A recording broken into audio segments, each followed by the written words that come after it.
program. It was announced earlier this year, so landholders can use the incentive to improve the safety and productivity of their property, according to my next guest, John Hill. John, this grant is going to be really significant for landholders. Yeah, it really has been. The grant has allowed a landholder to get into ag tech with a much lower hurdle for entry. Whereas before they'd have to come up with the whole amount for whatever they wanted to do, whether it was sensors or cameras or connectivity. But thanks to the grant, that's cut it in half. So it means they can get into it. And what I really like is that they can dip their toe in the water as far as ag tech goes. So for as little as $3,000, because it was a $6,000 minimum amount for the grant. So for as little as $3,000, they can experiment with what might work on their property rather than having to go all in and commit to something. So that's been great. So we've seen people try a little bit of sensors, try a little bit of cameras, and really get a feel for it. And get to understand, I mean, that is one of the hurdles, isn't it? The big expense. There's other hurdles too. But what are the parameters of the grant? How much can you spend up to? So the grant allowed you to spend up to $60,000, and of that $30,000, 50% was covered by the grant. So it had a minimum of $6,000 up to $60,000, and we saw people come in all along that threshold. So some people, as I said, were just trialing out, getting one little thing. Some people, particularly the ones that might have already had one of our cameras on there particularly, were coming back saying, yep, we've liked it, we've already tested it, let's go all out.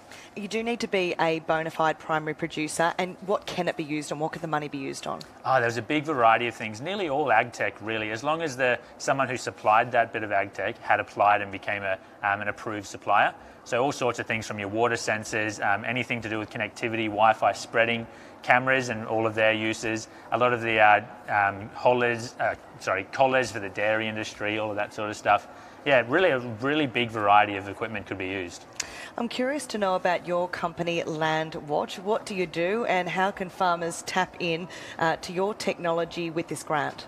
So LandWatch is all about keeping an eye on what's important, and really just literally that. If you want somewhere where you can see, then we'll put a camera there. And there's nowhere on a property in Australia or New Zealand that we can't put a camera, so you can see that live. Even somewhere without mobile reception? That's where we really specialise. So if you've got no mobile reception there, then we can either take the reception that you've got somewhere on the property down to where it is, or we can put a Starlink there to run the camera.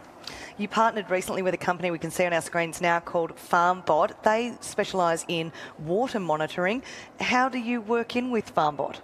So FarmBot did a survey of all of their clients, and more than 50%, I think it was, came back and said the next thing that we really need now that we've got our water monitored through FarmBot is security. So we came on and said, yep, well, how about we provide our security camera solution to all of FarmBot's clients. Another bit of tech that we're seeing now is AgScent. They're not currently at the stage you're at in terms of exposure to market, but it's NASA technology that is used in space, Mars, on humans, now being used with cattle. This is another piece of technology actually we're seeing at the moment, which is saying that this area that we can see on screen is as unique to each animal as a fingerprint is to each of us. That's incredible, isn't it? And I love that, because that's really where ag tech is going, and particularly cameras. Like that bit we saw there, that was looking at a cow's face and just identifying that little bit of its nose is, as you said, as unique as a fingerprint. So utilising the cameras, we have all these other things that we can do through it, checking identifying an animal, checking its health, checking its temperature,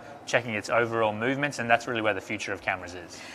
John, I just had Fleur Anderson on mere seconds ago from the Department of Agriculture in Queensland, and she was saying a few years ago, we're talking about everyone's so much more appreciative now of ag tech, I think because ideas are better evolved, better implemented, better launched. And she was saying, look, a few years ago, people were really trying to match an innovation to a problem.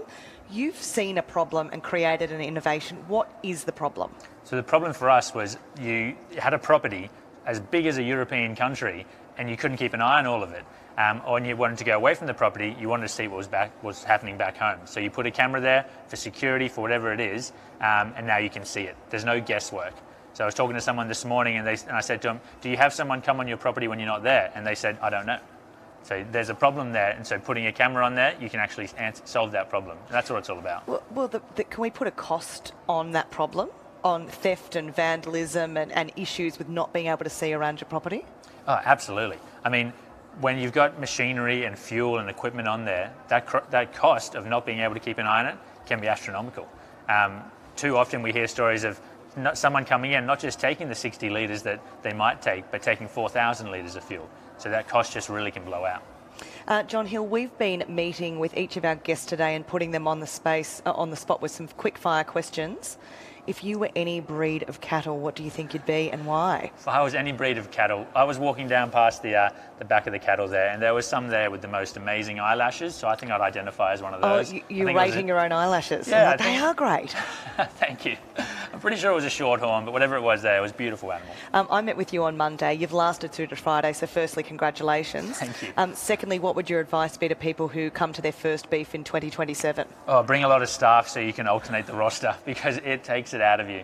It's unlike any other thing, because people are coming here intentionally, and they're not just wandering around like willy-nilly thinking about things. They're coming in, they walk up to you, yep, I found you, let's talk. And you have to be ready to go and ready to answer questions, ready to solve some problems. So you need to have a little break every now and then. Other than the events that you've run yourself with your organisation, what has been the highlight of the week for you? Definitely the bone marrow that I had at the Signature Beef on the first night. Far out, that was incredible. Yeah. I've had some cracking meat over the last few days. Too right, yeah. I don't even have the beef sweats yet. We're doing well. John Hill from Landwatch, thanks for joining us back here on Beef TV. Thanks for having me. Hey, don't go anywhere. We'll